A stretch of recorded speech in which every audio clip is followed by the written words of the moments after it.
Swayam Prabha. Digital India. Educated India.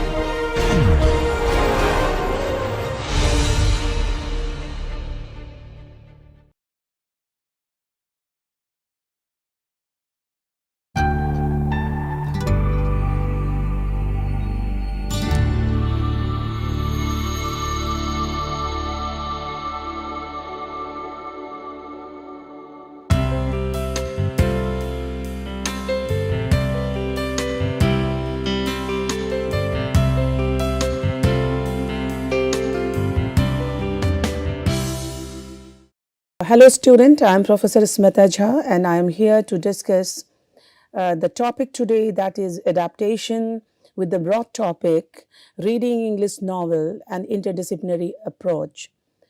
Well, the topic adaptation is very important because when we read a novel, how we take the novel, the textual analysis we do, that is very important. The writer writes in his own way or with his own or her perspective. But readers may have his or her own perspective, mode of analysis, way of analysis, and also understanding. So first let us see what is adaptation. And adaptation is the translation of a literary work, if we say in a plain words, like a poem, novel, short story, or play, into another genre like a musical, film, television series, or a play. How we read a poem and then interpret the meaning, even the symbols, the images. That is very important while analyzing the text on the page. Some of the earliest adaptations were based on the stories of Brothers Grimm, like Cinderella. Other early adaptations include examples of Arthur Conan Doyle's Sherlock Holmes series, Jules Verne's From the Earth to the Moon, and Alice's Adventure in Wonderland. What my point is that adaptation is not a new word. Adaptation was there in the ancient age also. The bulk of literary works that are adapted are made into films. Because in the present scenario, when we talk of adaptation, the very concept of media comes to our mind. These range in success and viewership as well as in critical reviews. Some novels make great films. Consider the Lord of the Rings novels, while others, like Wuthering Heights, don't do quite as well when moved into visual form. We have to see a number of factors when we talk of adaptation. So, an adaptation is the recreation of a piece of art, literature, or film by using the same concept, but changing certain aspects such as the setting or the characters, plot, atmosphere. These factors are very important while analyzing a text, whatever the mode of the text, the appearance of the text. The process of recreating and presenting an existing work in a way which draws a new meaning and context.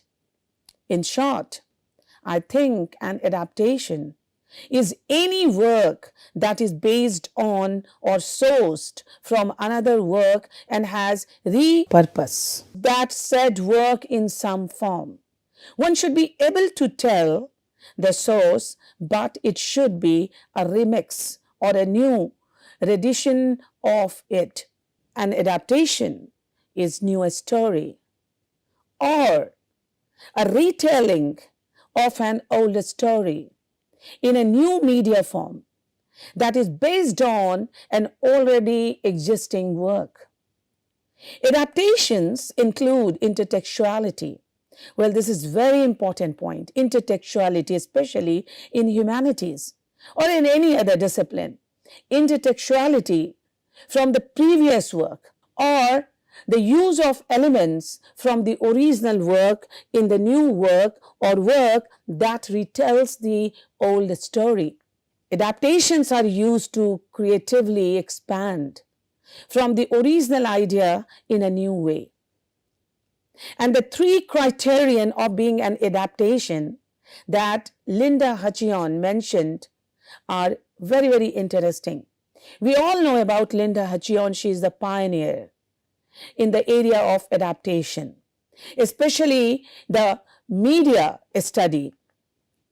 For Hutcheon, adaptations are interpretive and creative acts that retain the aura of the adapted text and contain within them a palimpsestic doubleness.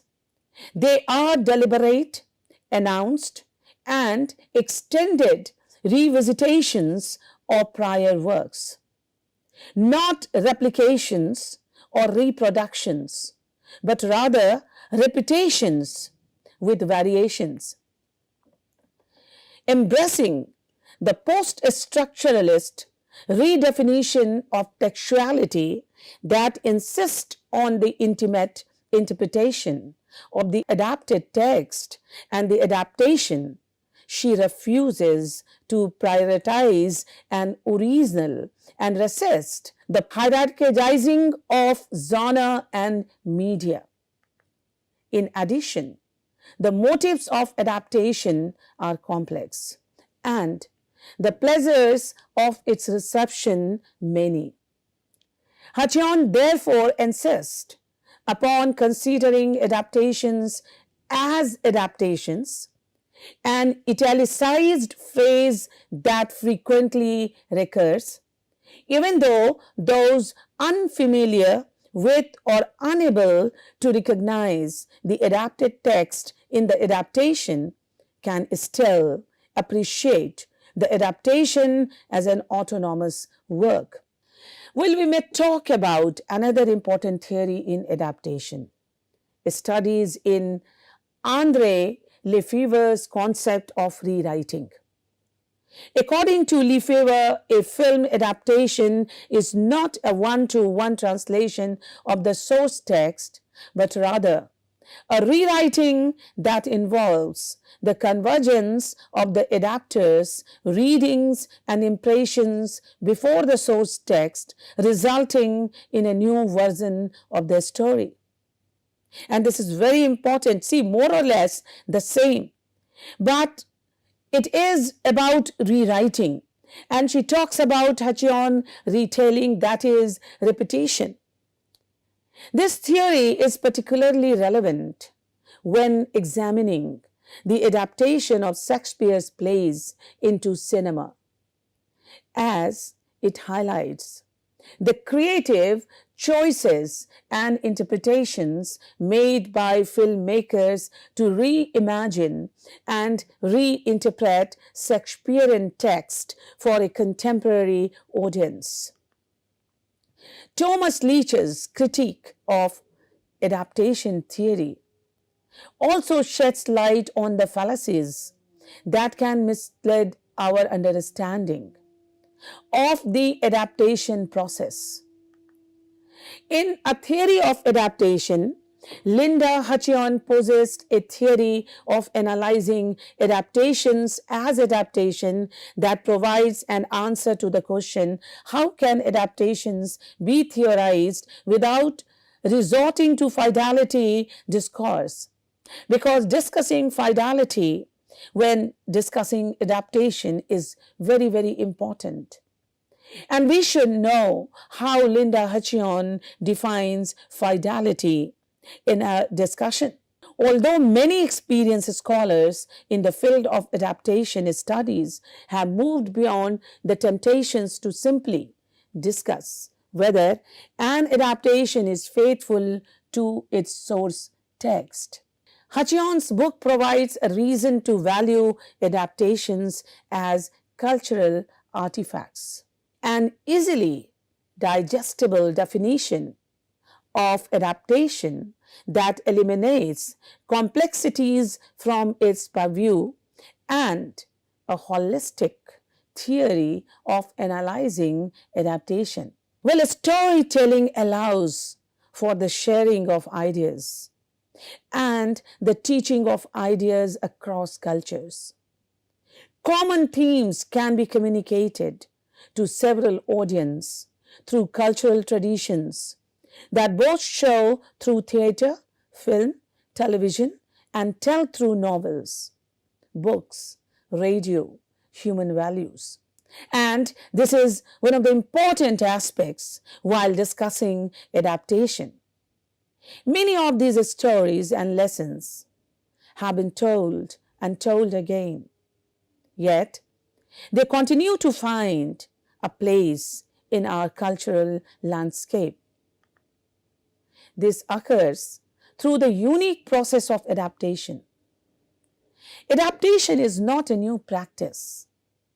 Authors, playwrights, directors, composers, choreographers, and designers have been adapting material since civilizations arose, and that is why I said that this is not a new phenomenon, but adaptation and its very similitude, that is authenticity, is very, very important.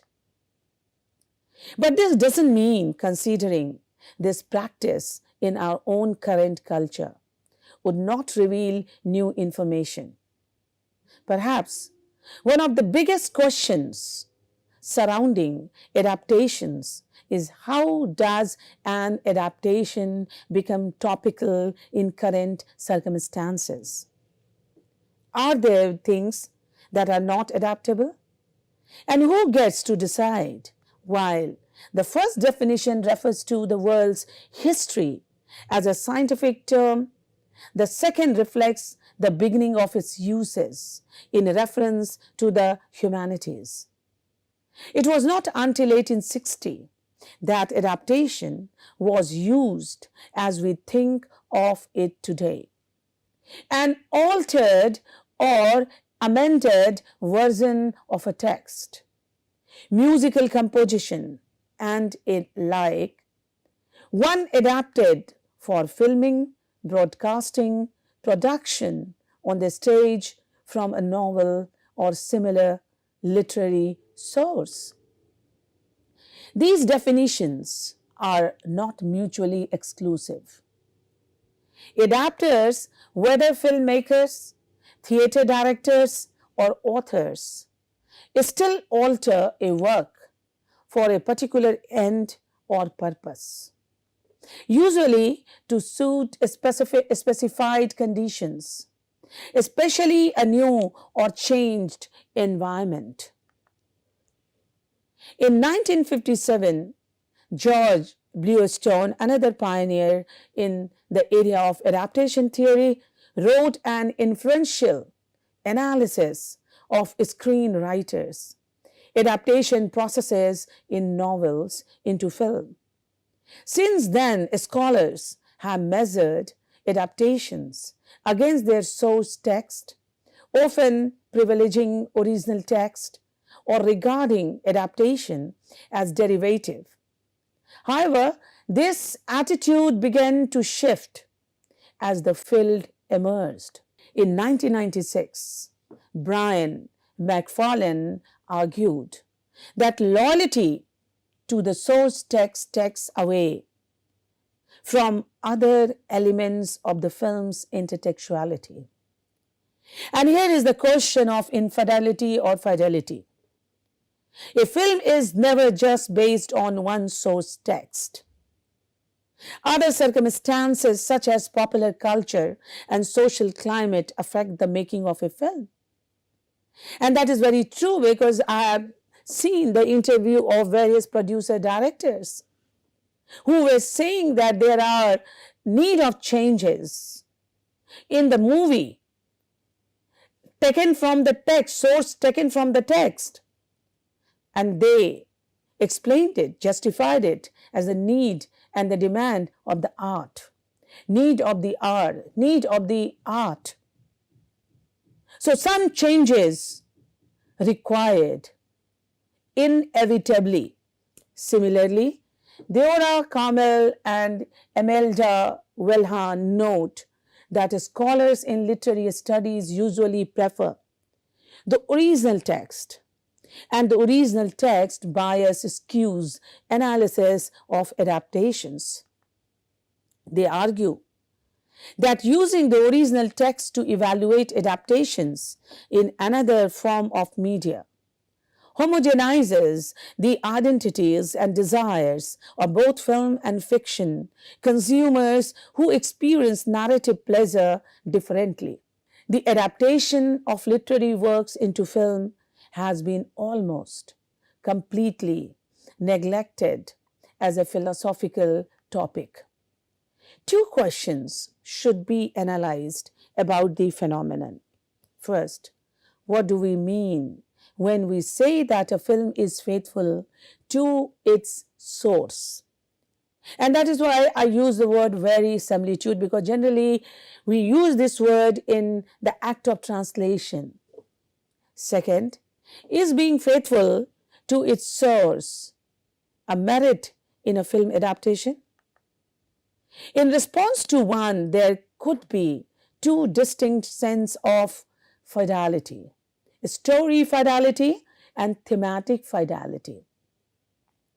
Like in Life of Pi, the text and the movie, at several places, it was different. Maybe the demand, the need of the hour or the situation. In response to question number two, that thematic fidelity but not a story fidelity is an aesthetic merit in a film adaptation.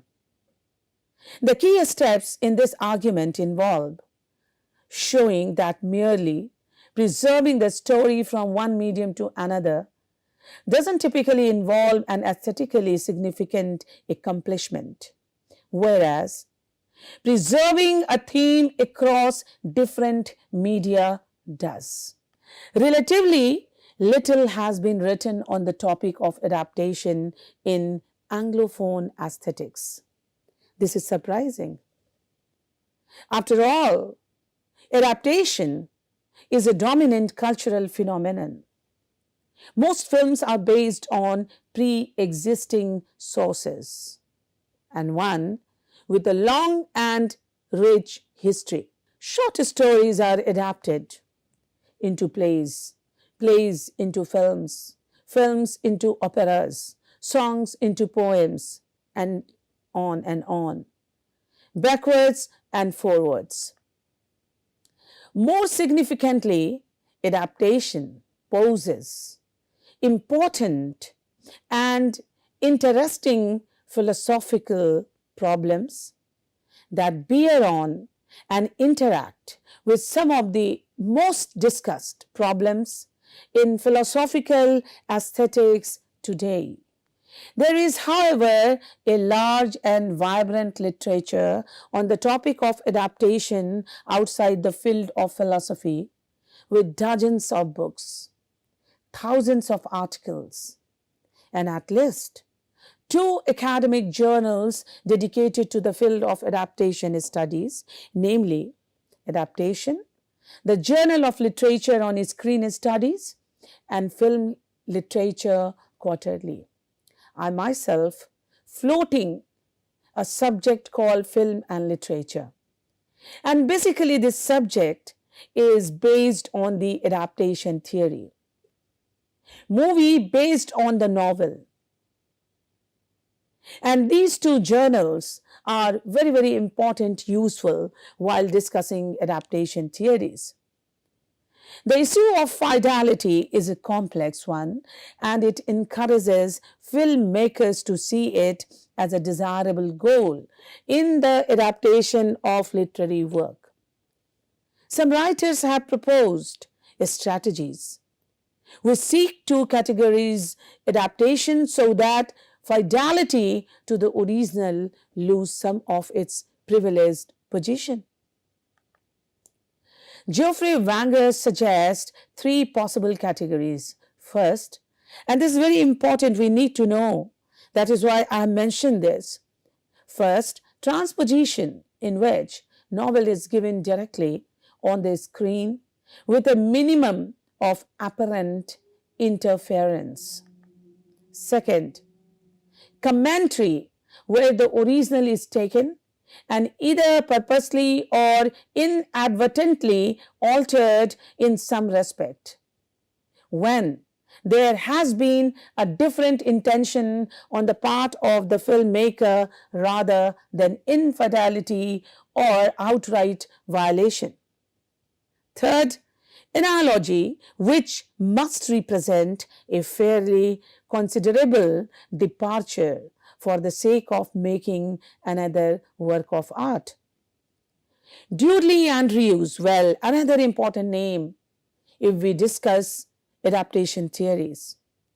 One of the pioneers also reduces the modes of relation between the film and its source novel to three categories: borrowing, intersection, and fidelity of transformation. The starting point for adapting a textual story to film is determining how faithful the adaptation will be to the original in order to map out the path of its creation.